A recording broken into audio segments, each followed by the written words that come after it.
ফজর নামাজের আজান দিছে, যখন আল্লাহু আকবার করছে, সে আবার আমাকে ডাকে। কি ভয়াবহ দিন, চিন্তা করা যায়। শাশুড়ি অনেক রিকোয়েস্ট করলো, মানে ছেড়ে চলে যাও। হ্যাঁ, সংসার ছেড়ে যাও। আমার হাজবেন্ড বহুতবার বলছে, হাজবেন্ড বলছে, দেখো তুমি এখানে থেকে কোনো লাভ নাই, তুমি যদি একটা বিয়ে করো তোমার একটা সংসার হবে। আমি বলছি না। তো বললো পাসপোর্ট, আমি পাসপোর্ট আমার বানানো আছে, কেউ জানে না। তো বললো যে আমার 20,000 টাকা দে, আমি তোরা বিদেশ। এখন যে আমি এয়ারপোর্ট যাব, আমার গাড়ি ভাড়াও নাই। তখন আমার হাজবেন্ডের একটা শার্ট ছিল, নতুন একটা শার্ট, ওই শার্টটার বিক্রি করে ওই পয়সাটা দিয়ে আমি এয়ারপোর্টে গেছি।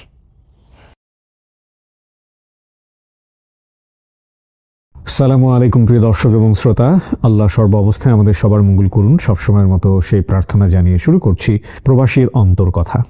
আমাদের অনুষ্ঠানটিতে যারা জীবন দশায় প্রবাসী হয়েছেন এবং প্রবাস জীবনে বর্তমানে আছেন, কিংবা প্রবাস জীবন খেটে বাংলাদেশে এসেছেন, বা প্রবাস জীবনে থাকা অবস্থায় বাংলাদেশে ছুটিতে এসেছেন, এরকম প্রবাসী যারা আছেন তাদের গল্পগুলো আমরা তুলে নিয়ে আসতে চাই। আমরা একটু আলাদাভাবেই তাদের কথাগুলো শুনতে চাই।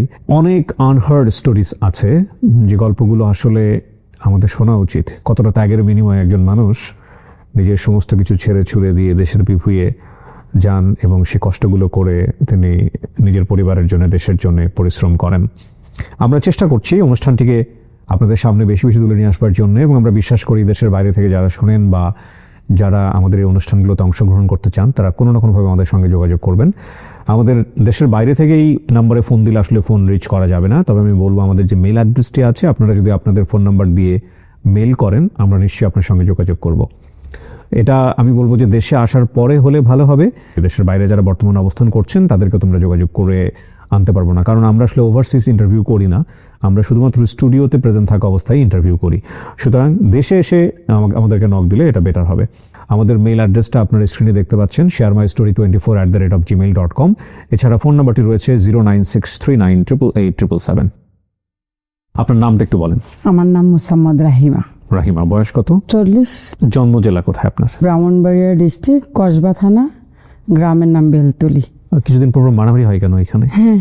ওটা আমার বাপের বাড়ি এলাকায়, আর স্বামীর বাড়ি হচ্ছে কুমিল্লা ডিস্ট্রিক্ট, ব্রাহ্মণপাড়া থানা। আচ্ছা, না কিন্তু মারামারিটা হয়? হ্যাঁ, কারণ আমরাও তো বাইরে থাকি, মানে দেখি আর কি নিউজ হয়। মানে আমি সেদিন শুনলাম যে সামান্য একটা জিনিস নিয়ে দুই গ্রুপের মারামারি, ভেরি ইমোশনাল, অনেক কিছু হয়। যাই হোক, ব্রাহ্মণবাড়িয়া যারা আছেন তারা মন খারাপ করবেন না, এগুলো তো আসলে ফেসবুকে এখন ট্রল হচ্ছে অনেক বেশি। মারামারি থেকে দূরে থাকতে হবে, বিশেষ করে গ্রামের মুরব্বী যারা আছেন তারা কিন্তু চাইলে স্টেপ নিতে পারেন। তো রাহিমা, শুরু করেন আপনি, আপনার গল্প আমি শুনবো। জি। আমি ক্লাস 7-এ পড়ি, তখন আমার ভাইয়ের বিয়ে হয় মেবি 1995-তে। তখন বিয়ে হয় শ্বশুর বাড়িতে, ওই যে যায় না বিয়ার দিন বরের সাথে, তো ওই দিনকা প্রচুর বৃষ্টি হচ্ছিল। তখন আমি এবং কি আমার ছোট বোন আমরা যাইতে পারি নাই। তখন বিয়ের পরে যে ওই বর যায় না, ওই যাওয়ার সময় আমি গেছিলাম। যাওয়ার পরে আমার ওরা দেখলো, আমার ভাবির ভাই দেখার পরে তারা মনে হয় আমার বাপ মার কাছে প্রস্তাব দিছিল যে আমরা ওকে বিয়ে করতে। হ্যাঁ, তখন আমি ভাবির বিয়ের সময় ক্লাস 5-এ পড়ি। আচ্ছা। পরে ওই কথাবার্তায় 1-2 বছর চলে গেল, তখন আমি ক্লাস 7-এ পড়ি। ওরা এই বছর তো বিয়ে হবে। আর তাছাড়া আমার স্বামী একদম আছে না, গ্রামের ছেলে, একদম সোজা সাজা। আর আমার দেবর, বাসুর, নন কিছুই নেই, শুধু আমার শ্বশুর, শাশুড়ি আর আমি। 13 বছর 7 মাসে আমার বিয়ে হলো। বিয়ে হওয়ার পরে আমি শ্বশুর বাড়িতে গেছিলাম বিয়ের সময়। যাওয়ার পরে একদিন ছিলাম, পরে চলে আসছি। পরে আর যাই নাই, কারণ আমি ছোট, আমি তখন স্কুলেও লেখাপড়া করি, যাইনি। পরে আমার শ্বশুর অসুস্থ হয়ে গেল 6 মাসের ভিতরে। পরে ধরা পড়লো ক্যান্সার। এখান থেকে লোক গেল, বলল যে উনি মারা যাবে, এরকম ডক্টর বলছে, আর বেশি দিন নাই। তো আমাকে নিয়ে আসলো, এইভাবে নিয়ে আসলো। যাওয়ার পরে আমার ভাই আসলো আমার সাথে, আমার মাও আসলো, আমিও আসলাম। আসার পরে শুক্রবারে আসছি, শনিবার রবিবারে 12টার দিকে মারা গেছে দিনের। মারা যাওয়ার পরে তো আমি এখানে থেকে যাই, আর বাপের বাড়ি যাওয়া হলো না, স্কুলও আর যাওয়া হলো না। 15 বছরে। আপনার 15 বছর বয়স? হ্যাঁ, 15 বছর বয়স, 1998-তে আমার বড় মেয়েটা পেটে আসে। আসার পরে মনে হয় 5-6 মাসের মধ্যে না, আমি তখন প্রেগনেন্ট, আমার হাজবেন্ড অসুস্থ হয়ে যায়। পেশায় কি করতেন? এই যে বাড়িতে দোকান ছিল, মুদি দোকান ছিল। ওকে। হ্যাঁ, পরে অনেক জমিন সামান অনেক ছিল, অবস্থা সম্পন্ন ছিল। হ্যাঁ অনেক প্রচুর ছিল। এক মার এক ছেলে, আর 2টা বোন ছিল। বড় বোনের জামাই আর্মি চাকরি করতো, আর ছোট বোনের জামাই বাড়িতে টুকটাক কাজ করতো। বলতো যে আমার পেটে ব্যথা, আমার পেটে ব্যথা, এরকম প্রচুর প্রতিদিনই এরকম করতো। করার পরে ডাক্তারের কাছে নিয়ে যেত, ডাক্তারেও আর কোনো রোগ চিনতো না। পরে আমার বড় মেয়েটা 1999 ডিসেম্বর মাসের 28 তারিখে জন্ম হইল। 41 দিনের দিনও আমার আব্বা আসলো, আমাকে নিয়ে গেল। 42 দিনের দিনও খবর গেল আমাদের বাড়িতে যে উনি অসুস্থ, প্রচন্ড অসুস্থ। তো আমি আসলাম, আমার মা আসলো, আমার ভাই আসলো, বাপ আসলো, এসে দেখো বাড়িতে নাই। বাড়ির কাছে একটা সরকারি হসপিটাল ছিল, ওইখানে 25 দিন 26 দিনের মতো ছিল। ওই আর সুস্থ হয় নাই, এবং কি ডাক্তার বলতেও পারে নাই যে ওর কি রোগ। তখন তো আমি হসপিটালে থাকি মেয়েটা নিয়ে 42 দিন, আমার শাশুড়িও থাকে। ডক্টর বলতেছে এখান থেকে ওকে নিয়ে যান, অনেক অসুবিধা, আর অপারেশন করতে হবে। তখন ব্রাহ্মণপাড়া থেকে কুমিল্লা আজকে ট্রান্সফার করতেছে। পরে ডাক্তাররা আমাকে ওই দিনে রিলিজ দিয়ে দিল। তো আমি একটা গাড়ি করে নিয়ে আসলাম কুমিল্লা। মেয়ের বয়স কত তখন? 2 মাস। একদম কোলের বাচ্চা। হ্যাঁ, একদম ছোট। আনার সাথে সাথে ওরে বললো যে আজকের ভিতরে অপারেশন করতে হবে, নাইলে ওই বাঁচবে না। আর পেটটা ফুলে অনেক উপরে চলে গেল দেখলাম, আর কথাও বলতে পারছে না। তখন পরের দিন অপারেশন করবে, অপারেশন থিয়েটারে নিয়ে গেল। তখন বললো যে ব্লাড লাগবে। দেখলাম যে না, ওরও বি পজিটিভ, আমারও বি পজিটিভ। বলছে 2 মাসের বাচ্চাটাকে আপনারা ব্লাড নিতেছেন, এটা তো ভালো না। তখন আমাকে ডাক্তার উঠাই দিল যে ব্লাড দেওয়া যাবে না, আপনি যান। ব্লাড নিচে নিয়ে ওর অপারেশন হলো। 3 দিন পর ওর গান আসছে। 4 দিন 5 দিন পরে ডাক্তার আসলো। আসার পরে ডাক্তার দেখলো এটা ফুলে ও অনেক উপরে উঠে গেছে, সিঁড়িটা অনেক উপরে উঠে গেছে। পরে ওই ডাক্তারের কেসিটা দিয়া শুধু সুতাটার মধ্যে এমন করছে, পুরাটা সুতা উঠে গেছে, আর পেটটা এরকম হয়ে গেছে। এবং কি পেটের ভিতরে সব কিছু দেখা যাচ্ছে, আজুরি যত কিছু আছে। ওই যে সিলিটা উঠে গেল, এইভাবে ডাকলো ডাক্তারে। প্রথম পেটের মধ্যে ওই যে রুই আছে না, ফুম, ওইগুলা দেয়। পরে 2-3টা গামছা দিয়া বাঁধে, 2-3টা, পরে আবার 2-3টা টাওয়াল দেয়, পরে আবার বেল দেয়। ওই 1 ঘন্টার মধ্যে ওইগুলো আবার পানি দিয়ে ভিজে যায়। এরকম করতে করতে করতে অনেক দিন চলে গেল। পরে দেখতাম ডাক্তার 9টার দিকে ড্রেসিং করাইতে আসে, 9টার দিকে একবার, দুপুরে একটা, 2টার দিকে একবার, আবার রাতও একবার। তারপরও মাল কাড়ে না, বেড মেট সব কিছু পানি হয়ে যায়। আবার 7 দিনের বেলা ডাক্তার আসলো, তখন আমার আব্বুও খারাপ ছিল। তো আমি আবার বাচ্চা কান্দাকাটি করে দেখে বালকিনিতে ছিলাম।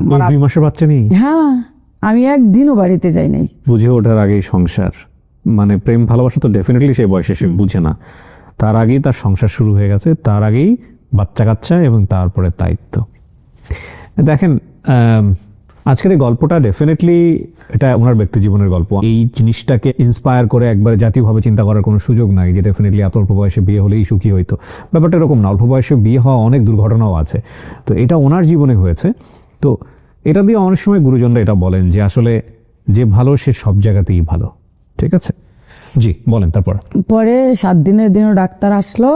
পরে আব্বাকে বলল যে ওই আর বাঁচবে না, আর 4 দিন মনে হয় আছে, যা কিছু খাওয়ার খাওয়াই নিয়ে। যদি ডাক্তার এইভাবে বলছে, ওই যদি কাঁচামরিচও খেতে চায় ওইটাও দিয়েন। পরে 4 দিন বাঁচতে তো আছে। খাবার ডাক্তার বলছে খেতে দেন, খানা বন্ধ করবেন না। পরে ওই মুখি দিয়ে যদি মাংসের টুকরাটা দিত না, ওই ডেসিনলা আসতো, পরিষ্কার হতো, ওই মাংসের টুকরাটা আবার ওয়াপেস চলে আসতো, ও ভাত গুলে চলে আসতো, আবার খাইতো, কিন্তু পেটের দিক দিয়ে বের হয়ে যেত না, ওই হজম হয় নাই। পরে আমরা শুনছি আর কি, ডাক্তাররা মানে অন্য মানুষে বলছে যে ডাক্তারে যে অপারেশন করছে, কিন্তু ওর লং টাইম অপারেশন, আর এমন দুর্গন্ধ বলা যায় না, এমন দুর্গন্ধ বলা যায় না। তখন আমি ওই হসপিটাল থেকে ক্ষেত বিক্রি করতেছি, জমি বিক্রি করে। হ্যাঁ, অনেক জমি বিক্রি করেছি। হয়তো আর সাইন দিতে পারে না, ওই হাতে টিপসই দেয়, এইসব জমি বিক্রি করে। হ্যাঁ, ওই যে বললো ডাক্তারে 4 দিন পরে মারা যাবে, কিছুই হলো না।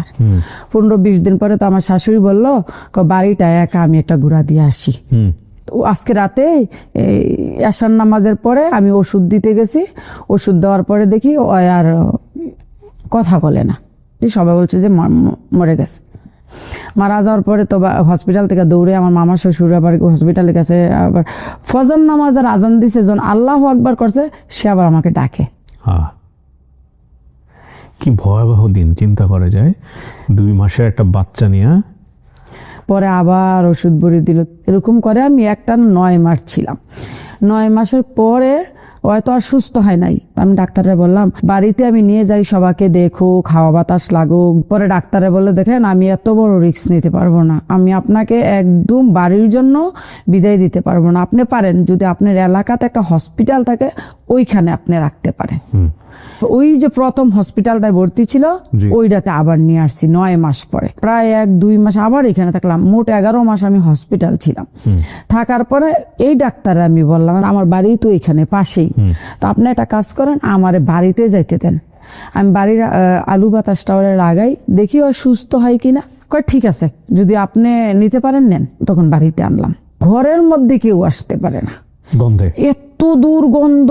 আর আমার শাশুড়ি এই কাপড়গুলা ধুতো না, ওই যে গামছা টাওয়াল এগুলো, আমার শাশুড়ি এগুলো একদম পচে গেছিল। আমি একটু কম কম নিতাম কারণ আমি তো বাচ্চার মা। এভরিডে একটা ইঞ্জেকশন করতো, 25,000 টাকা নাকি নিত, ATS, ওই যে পেটটা খোলা না ওইটা ভালো হওয়ার জন্য। প্রথম এভরিডে করতো, পরে আবার 7 দিন পরে একটা করতো। এরকম চিকিৎসা করতে করতে করতে আর তো ভালো হয় না। এখন আমি কি করবো, আমার পিঠ মাটিতে লেগে গেছে।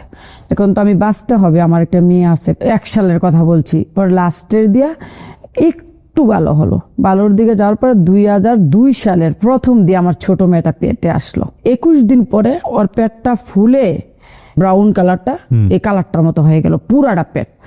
আমার শাশুড়ি আর বুঝতে পারে নাই, আমার শাশুড়িটার মধ্যে ওই যে চামড়া দিয়ে একটু হইছে না, পরে তখন সুই লাগাই দেওয়ার পরে এই যে পেটের থেকে ছুটছে পানি, গান্দা, পচা, এমন ছোটা ছুটছে আর বলার মতো নেই, তীরের মতো। হ্যাঁ, বন্ধ করা যায় না। টাওয়াল দিলে টাওয়ালের উপর দিয়া সবকিছুর উপর গ্যাস দিয়ে হয়ে গেছে যেটা বলে। এরকম ছুটছে। ছোড়ার পরে ওরা আবার হসপিটাল নিলাম। পরে বললো যে দ্বিতীয় অপারেশন করতে হবে।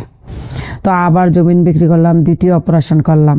দ্বিতীয় অপারেশন করার পরে ওর হাতের নখ চলে গেল, মাথার চুল চলে গেল, শরীরের চামড়া চলে গেল, এবং কি পিছের মেরুদণ্ডটা আছে না ওইটা একদম ভিতরে চলে গেছে। 24 ঘন্টা এইভাবে শুইতে হয়। প্রশ্নটা করি একটু আপনাকে, আপনার মনে হতো না যে এই সংসার ফেলে চলে যাই? প্রথম এটা হলো আব্বাকে বললো ডাক্তার যে 4 দিনের মধ্যে মারা যাবে, তখন আব্বা আমার বাড়িতে নিয়ে গেল। আব্বা অনেক বলছে, আমার 7 ভাই, কিন্তু 7 ভাই 3 বোন। আমার ভাইরা অনেক রকমের চেষ্টা করছে, অনেক রকমের, কিন্তু আপনি জানেন না। আমি বলছি না, আমি আব্বাকে একটা কথা বলছি, সে মরবে না বাঁচবে আপনারা কেউ জানেন না, শুধু একমাত্র আল্লাহ জানে। শাশুড়ি অনেক রিকোয়েস্ট করলো, মানে সংসার ছেড়ে চলে যান। হ্যাঁ, সংসার ছেড়ে যাও। আমার হাজবেন্ড বহুতবার বলছে, আপনার হাজবেন্ড? হ্যাঁ, হাজবেন্ড বলছে দেখো তুমি এখানে থেকে কোনো লাভ নাই, তুমি যদি একটা বিয়ে করো তোমার একটা সংসার হবে। আমি বলছি না। পরে এইভাবে থেকে গেলাম, পরে আর সুস্থ হয় নাই। সুস্থ না হওয়ার পরে তখন আমার একদম পিঠ মাটিতে লেগে গেল। কিন্তু সম্পত্তি আছে, বিশাল সম্পত্তি। হ্যাঁ, বিক্রি করার পরও আর দোকান ছিল, জমিন জামান প্রচুর আছে, পুষ্কুনি টুসকুনি সব অনেক কিছু আছে। ওই প্রেগনেন্ট অবস্থায় আমি আবার একটা লাইফ ইন্স্যুরেন্সে জবও করছি কয়েকদিন, 8-9 মাস 10 মাস। পরে এই জবটা দিয়ে আমার কিছু হলো না। তখন আমার বাড়ির একজন ভাসুর আছে, উনি থাকতো সৌদি আরব। তা আমি একদিন কথাটা আমার সাথেই শেয়ার করলাম। আমি ভাই আমি কিভাবে বাঁচবো সামনের দিকে, একটা মেয়ে আছে, আবার এখন আমি প্রেগনেন্ট, কি করবো? দেখা যাক, আল্লাহ যা করে করব। ছোট মেয়েটা হওয়ার পরে আমি স্বামী ছেড়ে যাই নাই বিদায় আমার শাশুড়ি আমাকে অনেক অত্যাচার করছে যাওয়ার জন্য। আমার শাশুড়ি আমার এখানে একদিন মারছিল, এমন ভাবে ব্লাড গেছে, আমার পুরা কাপড়গুলা ভিজে গেছিল। আমাকে বলছিল এখানে থেকে কি হবে, তবু আমি যাই নাই। তো ওই বাসুরটা আবার ওই ব্লাড দেখে আমাকে অসুস্থ দেখে ওই আবার ডাক্তারের কাছে নিয়ে গেছিল। ছোট মেয়ের হয়েছে মানে 40 দিনও যায় নাই। ছোট মেয়েটার আমি নিয়ে আমি করলাম ভাই আমার একটা লাইন ধরান। তো এবার আমার বললো বিদেশ যেতে পারবি? আমি অসুস্থ তখন। হ্যাঁ, অসুস্থই। ওকে। পরে আমি বললাম হ্যাঁ যাব। তো বললো যে যদি যেতে হয় 50,000 টাকা লাগবে, আর পাসপোর্টও বানাতে হবে। পাসপোর্টটা আমি বানালাম। পাসপোর্টটা এমনিভাবে বানালাম, কেউ জানে না ঘরে, শুধু আমার হাজবেন্ড জানে। তখন আমার ছোট মেয়েটার মেবি 1-2 মাস বয়স। হ্যাঁ, বড়টার 2 বছর, আচ্ছা 2-2.5 বছর। হ্যাঁ, এটা 3 সালের প্রথম জানুয়ারি মাসের ঘটনা। জি। পরে আমার এক ননসের জামাই, মানে এলাকার বাড়ির পাশে বাড়ি, একদিন রাতে আসলো, এসে বলল যে আমি দুবাই যাচ্ছি। আগেও দুবাই আসছিল, যে আমি দুবাই যাচ্ছি রাইমা, আমার 20,000 টাকা দে। তখন আমি ওরে বললাম, কেউ জানবে না আমি আপনার 20,000 টাকা দেবো, তবে আপনি আমার বিদেশ নিতে হবে। তো বললো পাসপোর্ট। আমি পাসপোর্ট আমার বানানো আছে, কেউ জানে না। তো বললো যে আমার 20,000 টাকা দে, আমি তোরে বিদেশ। স্বামী এটা জানতো? হ্যাঁ, শুধু স্বামী জানতো, আর কেউ জানতো না। স্বামীর মাও জানতো না, বোনও জানতো না। পরে আমি অনেক বুঝাইলাম যে আমি তো বাঁচতে হবে দুটা মেয়ে নিয়ে। মানুষও মন্তব্য করে 2টা মেয়ে হয়েছে, সংসারে কেউ নাই, ও কেরা লালন পালন করব, কে দেখবো, কে কি করব। আমার কিন্তু এক টাকা নাই। বাপের বাড়ি গেলাম, আব্বারে গিয়ে বললাম যে আব্বা, ওই যে আমাদের ক্ষেতের একটা ক্ষেত আছে, ক্ষেতের পাশে যে স্ক্রিমটা পানি উঠে ক্ষেতের থেকে, ওই ক্ষেতটা করে দিবে। কট বলতে? বন্ধক দেবে। বন্ধক। ওই ক্ষেতটা আঁকতে আমার 20,000 টাকা লাগে। আব্বা বলছে ঠিক আছে। পরে আব্বা ব্যাংকে নিয়ে আমার 20,000 টাকা দিল। রাতে কেউ যাতে না দেখে পাসপোর্ট কপি, 2 কপি ছবি আর 20,000 টাকা নিয়ে গেলাম ওর বাড়িতে। ওর বাড়ি আবার একটু দূর। পরে ওর 20,000 টাকা দিলাম, ওই দুবাই চলে গেল। ভিসাটা বাইর করলো। বাইর করার পরে আরো 30,000 টাকা দেওয়া লাগবো। 29,000 টাকা কইতে দেবো। তখন আমার শাশুড়ির আমি বললাম, কইরা আবার কোন কথা, বেড়িতে বিদেশ যায়? আমি কই হ্যাঁ আমি যাবো, কি করব? তো বললো না না না না, ওই বেড়িতে বিদেশ যেয়ে থাকতে পারে না, আজকে গেলে কালকে পরে পরে আমার টাকাগুলো মার দিব। আবার বাড়ির মানুষে বলতেছে, ওই জামাই ছেড়া যায় না, জামাই অসুস্থ, জামাই ছেড়ে বাপের বাড়িতে যায় না, বিদেশ যাইবো, 2টা বাচ্চা লেখা, এই দরজাতে যাইবো, ওই দরজাতে বাড়ি পারবো। পরে 29,000 টাকা দিলাম। দেওয়ার পরে আরো লাগবে টিকিট কাটতে। এখন ওই টাকাটা আমার হাতে 2003 সালে। হঠাৎ করে একদিন আমার বাসায় ফোন দেওয়ার পরে, রমজানের আগের দিন, কয় শুক্রবারে তোমার ফ্লাইট। আরে কি আশ্চর্য কথাবার্তা, আমি তো জানিও না, শুনিও না, 2টা বাচ্চা আমি কার কাছে রেখে যাবো সেইটাও আমার এখনো কনফার্ম হয় নাই। কয় না, এই শুক্রবারে তোমার ফ্লাইট। এখন যে আমি এয়ারপোর্ট যাব, আমার গাড়ি ভাড়াও নাই। তখন আমার হাজব্যান্ডের একটা শার্ট ছিল, নতুন একটা শার্ট, এটা অপারেশনের আগে ওরে মানে কেউ, ওর মামা না কেউ দিছিল কাপড়টা। ওই আমার ভাই আবার টেলার, ভালো টেলার, আমার ভাইয়ে সেলাই দিছে শার্টটা। ওই শার্টটার বিক্রি করে ওই পয়সাটা দিয়ে আমি এয়ারপোর্টে গেছি।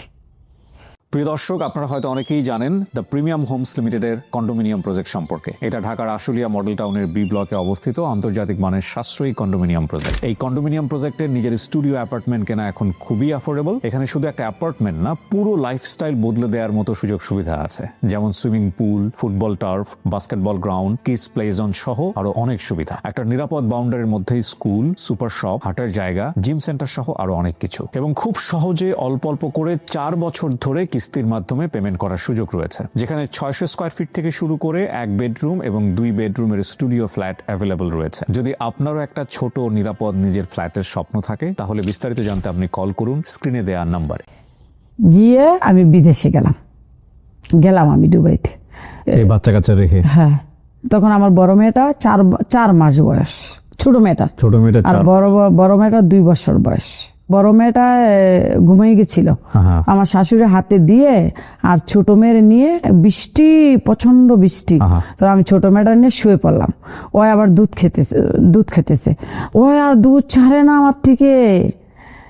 পরে আমি ওরে এমনি ভাবে রেখে উপরে খেতা দিয়ে কাপড় দিয়ে চলে গেলাম 2003-এ। কেমন লাগতেছিল ওই সময়টাতে? যেটা কল্পনা করা যায় না। বলতেছে তো বলে যাচ্ছে, জাস্ট ফিল করার চেষ্টা করেন, তাহলে বুঝবেন। এমন একটা জায়গা চাইলে চলে আসতেও পারবে না, না মানে মনে হলো যে কালকে গেলাম আজকে চলে আসলাম, সম্ভব না। যাওয়ার পরেও ওইখানেও সুখ নাই। আপনার কাজ কি দিল, কোথায় গেলেন? এজেন্সি থেকে ভিসা নিছিল, ট্রাভেলস থেকে। তো আমাকে নিয়ে ওই একটা এজেন্সির মধ্যে রাখলো।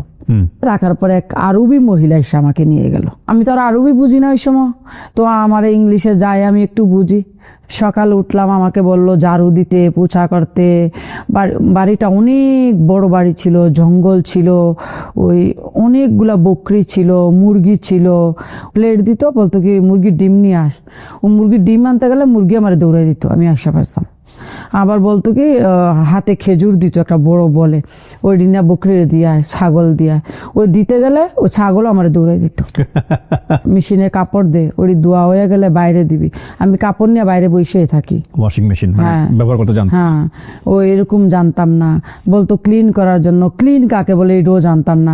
বলতো ডাস্টিং করে, ও ডাস্টিং কাপড় নিয়ে আমি আমার হাতে কাপড় দাঁড়াইতো, আমি এক জায়গায় দাঁড়াই থাকতাম। ধুলাবালি ঝাড়তে বলছে আর কি। তো আমার হাতে আবার কাছে দিত, কত ঘাস কেটে নিয়ে আয়। ওই দেশের ঘাস যেটা বাড়িতে হয় গ্যান্ডারি গাছের মতো, কুইশোর গাছের মতো, ঘাস কাটতে গেলে আমার পুরো হাতে পায়ে রক্ত এসে পড়তো ওই পাতার ইয়ায়।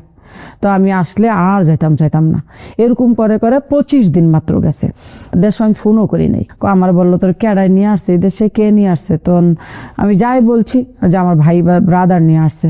কয় কাজ কর, আমার কয় নাম্বার আছে না, তো আমার নাম্বারটা লেখে একটা পেপারে দিছিল। তো আমি নাম্বারটা দিছি, ফোন করছে। ফোন করার পরে আমি আবার কান্নাকাটি করতেছি, ওরা তো আরও বাংলা বুঝে না। আমি কো ভাই এখানে ছাগলটা খানা দিতে হয়, মুরগির ডিম নিতে হয়, ওই ঘাস কাটতে হয়, বাড়ি ক্লিন করতে হয়, কাম দিয়ে দিয়ে। আপনি পাগল হয়েছেন, আমি এই কাম করুন, আমার বাড়িতে পাঠান, জলদি বাড়িতে পাঠান। কয় বাড়িতে আর যাওয়া যাবে না। আমি কেন? যেতে হলে আবার ক্যান্সেল করতে হবে, ওই মালিককে পাসপোর্ট দিতে হবে।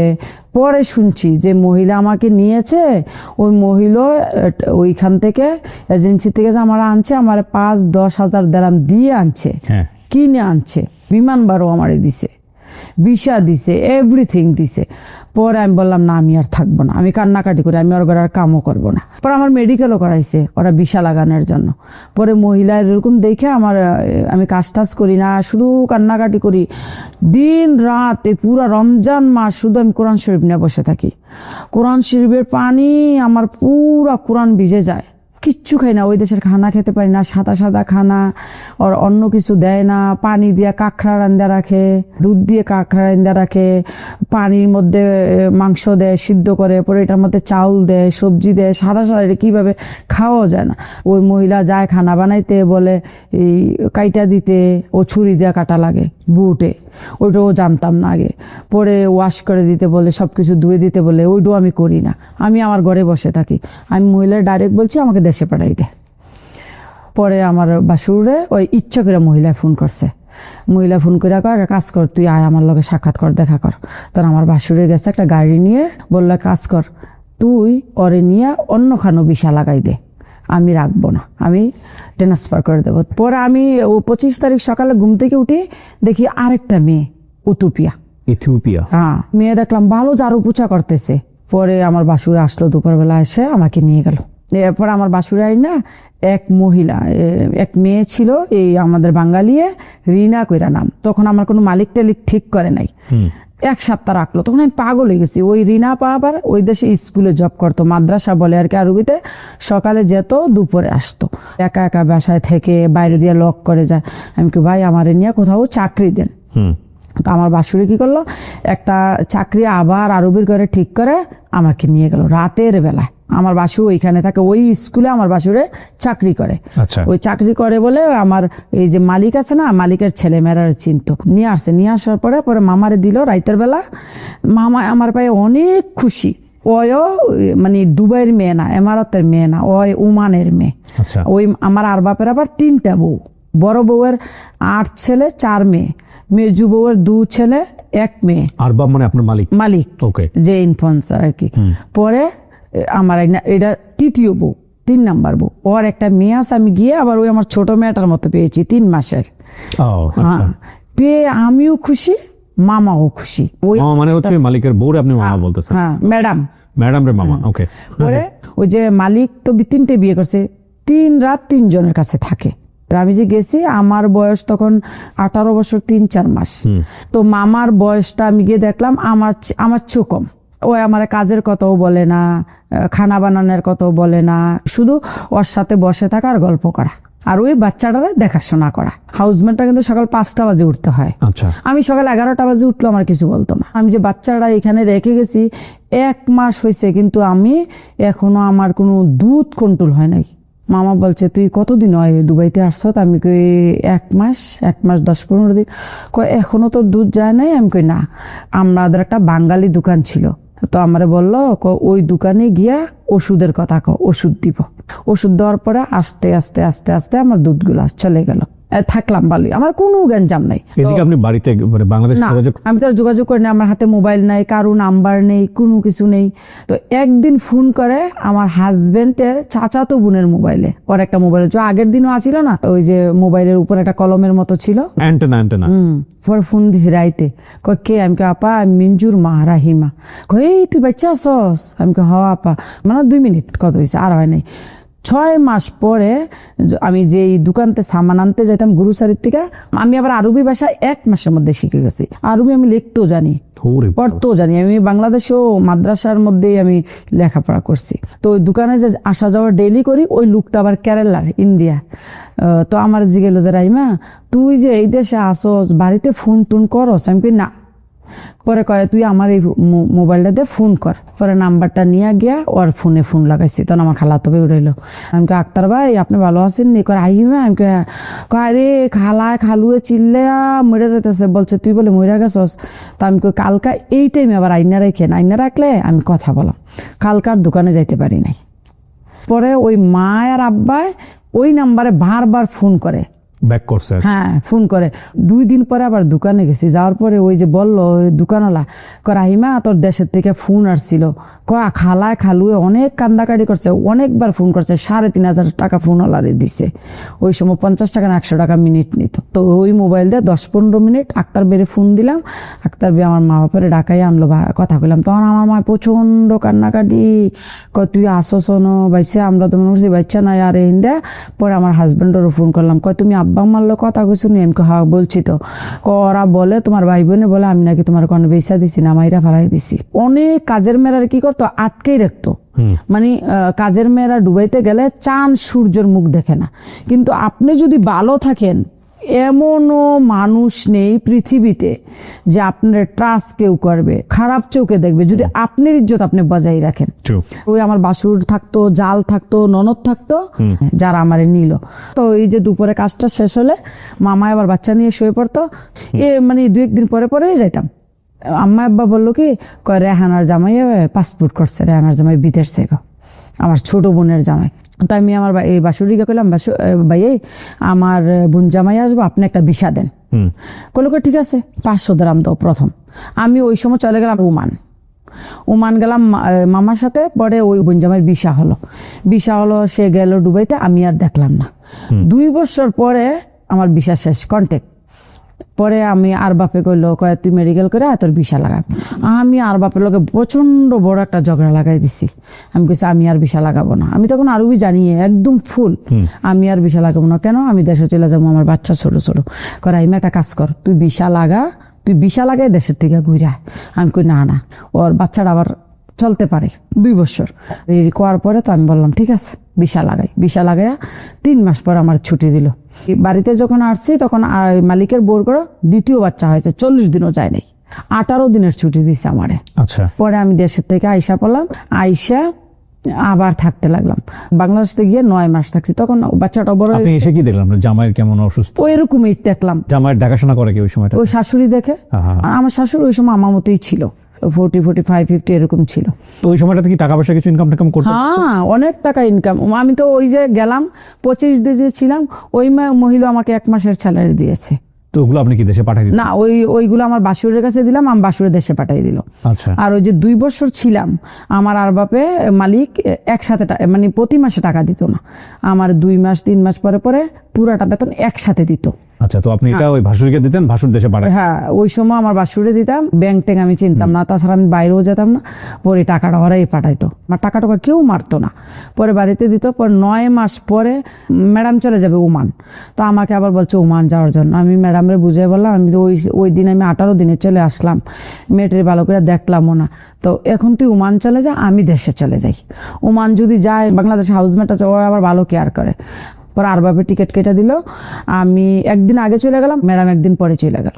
3 মাস পরে আমি টিকিট নিয়ে গেলাম। তখন আমি আর মালিকরে জানাই নাই যে আমি অমুক তারিখে আসতেছি। গেলাম, গিয়া দেখি ঘরে মেয়ে তো কাজকর্ম করতেছে। তো মামাই আমার বলতেছে, আমার ঘরে তো একটা মেয়ে আছে, ওর ভিসা টিসু আমরা লাগাইছি। আমি কই থাকুক, ওও কাজ করুক, আমিও করি, 2টা বাচ্চা তো আছে। তো আর বাপে আসলো সন্ধ্যায়, আর বাপের ফোন করছে মালিকরে যে রাহিমা আসছে, এখন কি 2 জন লোক আমরা রাহাম? তো আর মালিক বলল না। তখন আর বাপের বড় যে ওয়াইফ, ওর ঘরে আমি চলে গেলাম। ওর ঘরে আমার এলাকার একজন লোক ছিল, খানা বানাইতো, আরবিতে বলে তাব্বাক, কুক আর কি, কুক করে। পরে আর বাপের বললাম যে আমি যদি বাইরে কাজ করি তুই কি আমার ক্যান্সেল করে দিবি? কয় না, ক্যান্সেল করুম না।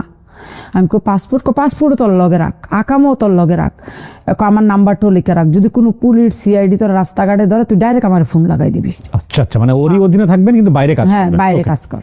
পরে আমার সালাম বে করলো কি, কাজ করো, এই স্কুলে গিয়ে দেখো লুক লাগবে কিনা। পরে আমি স্কুলে গেলাম, ওই মালিকের ভাগ্নি আবার ওই স্কুলের টিচার। পরে আমি গিয়ে বললাম, পরে অনেকে বললো কয় এই ওই আগে তুই কই ছিলি? তো আর বাপের নাম কইছি।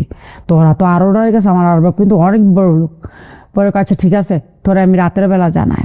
প্রিয় দর্শক, আপনারা হয়তো অনেকেই জানেন দ্য প্রিমিয়াম হোমস লিমিটেডের কন্ডোমিনিয়াম প্রজেক্ট সম্পর্কে। এটা ঢাকার আশুলিয়া মডেল টাউনের বি ব্লকে অবস্থিত আন্তর্জাতিক মানের সাশ্রয়ী কন্ডোমিনিয়াম প্রজেক্ট। এই কন্ডোমিনিয়াম প্রজেক্টের নিজের স্টুডিও অ্যাপার্টমেন্ট কেনা এখন খুবই অ্যাফোর্ডেবল। এখানে শুধু একটা অ্যাপার্টমেন্ট না, পুরো লাইফস্টাইল বদলে দেওয়ার মতো সুযোগ সুবিধা আছে, যেমন swimming pool, football turf, basketball ground, kids play zone সহ আরো অনেক সুবিধা। একটা নিরাপদ বাউন্ডারির মধ্যেই স্কুল, সুপার শপ, হাটের জায়গা, জিম সেন্টার সহ আরো অনেক কিছু। এবং খুব সহজে অল্প অল্প করে 4 বছর ধরে কিস্তির মাধ্যমে পেমেন্ট করার সুযোগ রয়েছে, যেখানে 600 স্কয়ার ফিট থেকে শুরু করে 1 বেডরুম এবং 2 বেডরুমের স্টুডিও ফ্ল্যাট অ্যাভেলেবল রয়েছে। যদি আপনারও একটা ছোট নিরাপদ নিজের ফ্ল্যাটের স্বপ্ন থাকে, তাহলে বিস্তারিত জানতে আপনি কল করুন স্ক্রিনে দেওয়া নাম্বারে।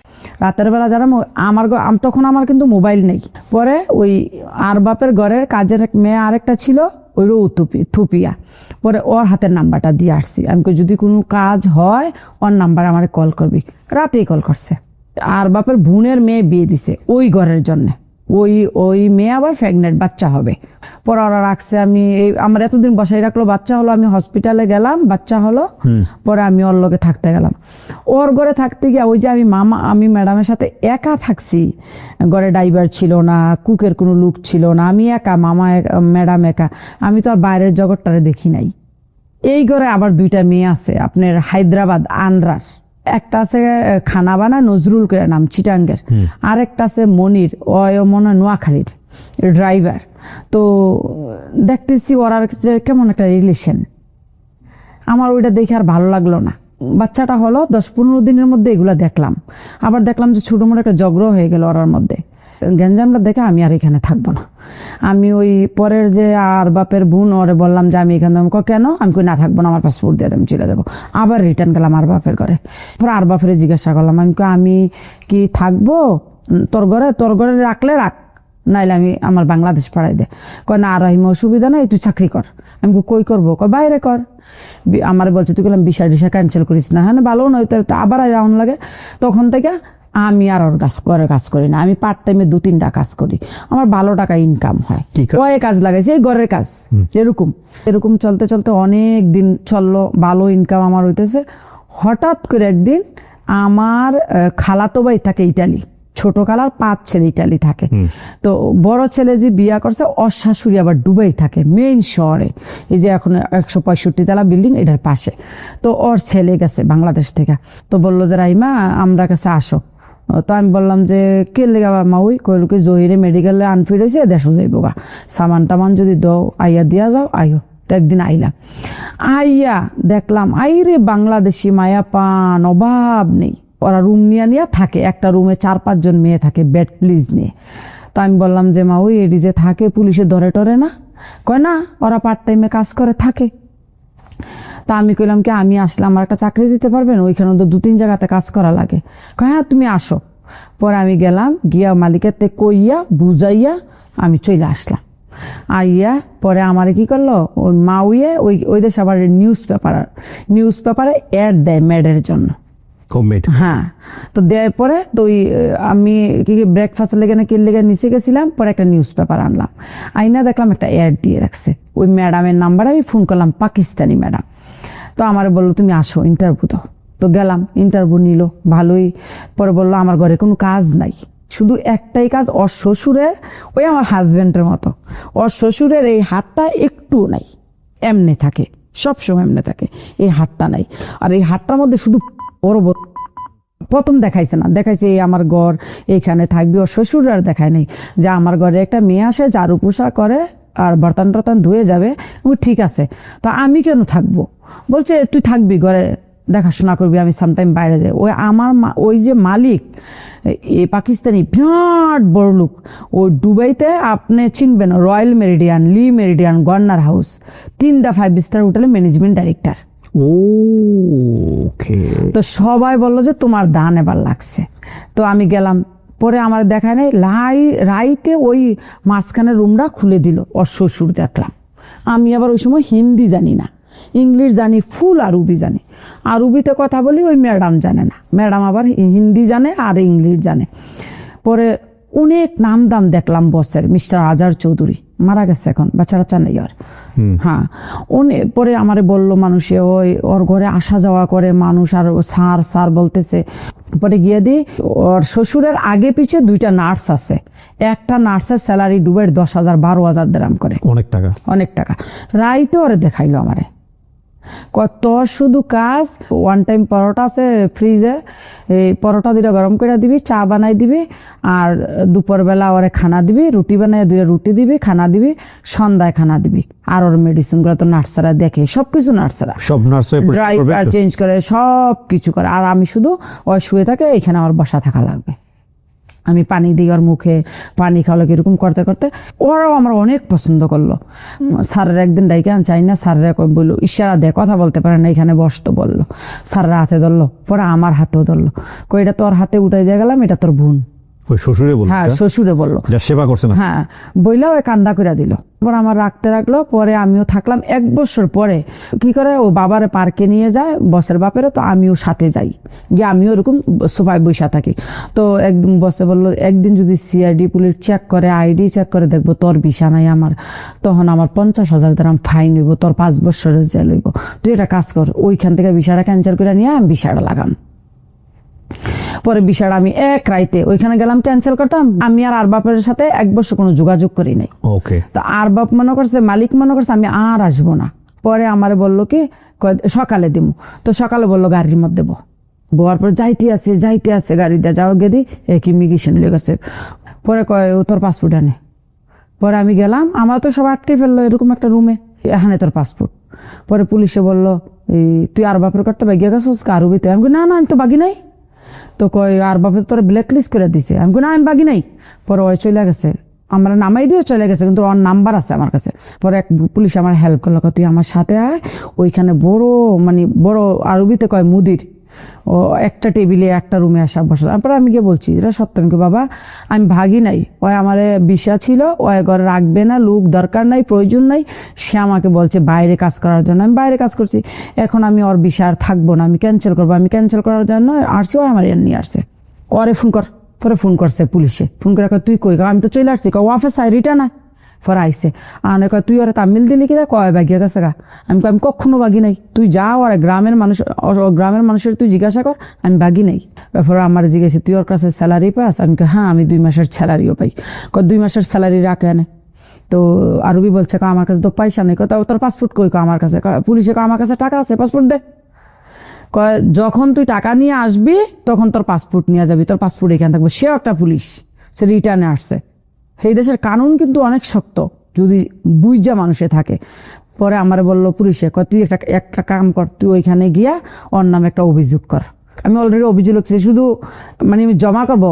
গিয়া খাবলা দে ফাটার মতন ধরছে, দইরা আমার হাতও ধরছে, দইরা বাইরে আনছে। আইনা তুই কি তা চাস? আমি কিচ্ছু চাই না, আমি তোর নামে কেস করাম। তুই আমার বললি বাড়িগা কাজ করতাম, বাড়িগা কাজ করলাম, তুই আমার তামিল করে দিলি, ব্ল্যাক লিস্ট করে দিলি, আমি কিচ্ছু জানি। আমি তোর কয় না তুই আমার কেস করিস না, তুই আমার মেয়ের মতো, তুই যা বলবি আমি তাই দেবো। পরে আমি বললাম যে তো আমার ক্যান্সেল কর। 1 মাসের স্যালারিও দিছে, আবার পাসপোর্টও দিছে, ক্যান্সেল পেপারটাও দিছে। আমার বললো যে রাইমা এইটার মধ্যে তোর 28 দিনের টাইম আছে, তুই ভিসা ছাড়া 28 দিন থাকতে পারবি। আপনি অনেক লাকি, আপনাকে অনেক সহযোগিতা। হ্যাঁ, অনেক মানুষের। পরে আইনা বসের কাছে বৃহস্পতিবারে রাতে দিয়েছি। তো বসে বললো শুক্রবার শনিবার আইমা 2 দিন, রবিবার ভিসা দিয়েছে, সোমবারে মেডিকেলও করাই লেছে। বসে তখন আমার বেসিক স্যালারি দিয়েছে 1500 দিরহাম। পরে আমি চাকরি করতে রইলাম এইখানে মাঝখান দিয়ে বসের বাবা একদম অসুস্থ হয়ে গেল। বসের ভাই আসছে, আসার পরে ওর আবার নজর গোচর তেমন বেশি একটা ভালো না। তো আমি কি করলাম, আমি একদিন বিকালবেলা লাকিসে করে কাপড়টি না মাউর কাছে চলে আসছি। তখন আমি স্যাররে বললাম, আমি কই স্যার, যদি তুই নারাজ না হস, যদি তুই খুশি থাকস, তো আমি আন্টির কাছে থাইকা কাজ করি, তোর বিষয়টা দিয়া তোকে কর। মাউর বাড়ির পাশেই এই রাস্তাটার মধ্যে আমার 4-5 টাইম লয়ে দিল। আমি সকাল হ্যাঁ, তখন আমার মাসের স্যালারি তো 7,000 দিরাম। 7,000 দিরহাম বাংলাদেশে কয় টাকা? ওই সময় 7,000 দিরাম বাংলাদেশের 1.5 লাখ। ওরে বাবা, অনেক টাকা। হ্যাঁ, 7,000, কোনো মাসে 8,000 এরকম করে। তো ঈদ আসলে তো কোনো কথাই নাই। পরে এরকম কাজ করতে করতে করতে করতে করতে প্রায় আমি 2012 সালে এরকম আমার আম্মা অসুস্থ হয়ে গেল। আপনার স্বামীর অবস্থা কি তখন? এ তো এরকমই, বিছানায় পড়া? এরকমই। আচ্ছা। তখন ম্যাডামরা আমি ফোন দিয়ে বললাম, ম্যাডাম আমি দেশে চলে যাচ্ছি। কেন? আমি আমার মায়ের অসুস্থ। পরে আমার আবার ছোট ভাই আছে, আমি নিয়ে গেছি আমার ছোট ভাই আজগর। আবার আমার ভাই আবার আমার মায়ে যখন মারা যাবে 9 দিন আগে শুধু ভিসা লাগিয়ে, নতুন ভিসা করে ইন আউট করে ওই দেশে গেছে। বিষও লাগছে না, ওর মেডিকেল করছে না, বিষও লাগাইছে না। তখন আমি বাড়িতে চলে আসলাম। বাড়িতে চলে আসার পরে 10 দিন পরে মা মারা গেল। পরে এখানে থাকলাম। তখন আমার দুটোটা মেয়ে, বড় মেয়েটার বয়স 10-12, ছোট মেয়েটার বয়স এরকম 10। পরে কি করলাম, ঢাকা মহিলা মাদ্রাসার মধ্যে এখানে আমার ভাবি আবার টিচার, এখানে দিয়ে দিলাম। তুই মেয়েকে? হ্যাঁ, দুনো মেয়েকে। তো দুনো মেয়েকে দিয়ে দিলাম। আমি আবার চলে গেলাম কাজ করতে করতে। 2015 সালে আমি বাড়ির থেকে গেছি জানুয়ারির 11 তারিখ। আব্বাই মারা গেছে 21 তারিখ। বাবাকেও দেখতে পারে না, হঠাৎ আব্বা ভালো সুস্থ। পরে তো এইভাবে চাকরি করে 15 সালে আমি একটা জায়গা নিই বাংলাদেশে। জায়গা? হ্যাঁ, বাংলাদেশে একটা জায়গা আমি এক মার্কেটে, না আমাদের এলাকাতে, বাজারের মধ্যে আমি 2 শতক জায়গা নিই। প্রায় ওই সময় 20 লাখ টাকা দিয়ে আমি নিই। 18 লাখ টাকা দিয়ে আমি চলে গেলাম। আমি কিন্তু জায়গার রেজিস্ট্রি করি নাই। ভালো লোক, কাছের লোক। এরপরে 17 সালে ফেব্রুয়ারি মাসে আসলাম, আইসা জায়গাটা রেজিস্ট্রি করলাম, চলে গেলাম। আবার 2018 সালের মার্চের 1 তারিখে বড় মেয়েটা বিয়ে দিলাম। আপনার মেয়ের? হ্যাঁ। কত বছর বয়সে বিয়ে দিলেন? 15-16 ছিল। এত অল্প বয়সে কেন বিয়ে দিতে হবে? দেখেন, মাদ্রাসাতে লেখাপড়া করে, আমার তো কেউ নাই, স্বামী তো থাইকেও নাই, শ্বশুর নাই, দেবর। স্বামী কি তখনও বিছানার এরকম পড়া? হ্যাঁ। আল্লাহ। পরে আমি আবার চলে গেলাম দুবাই গিয়ে আবার 2019 সালে আসলাম। এসে 2019 সালের লাস্টে আবার ছোট মেয়েটার বিয়ে দিয়ে দিলাম। ছোট মেয়েটার বয়স 15-16 এরকম বিয়ে দিয়ে দিলাম। চলে গেলাম। আবার যাওয়ার পরে 2020 সালে আসলাম, এসে আরেকটা জায়গা নিলাম 35 লাখ টাকা দিয়ে। পরে আবার চলে গেলাম।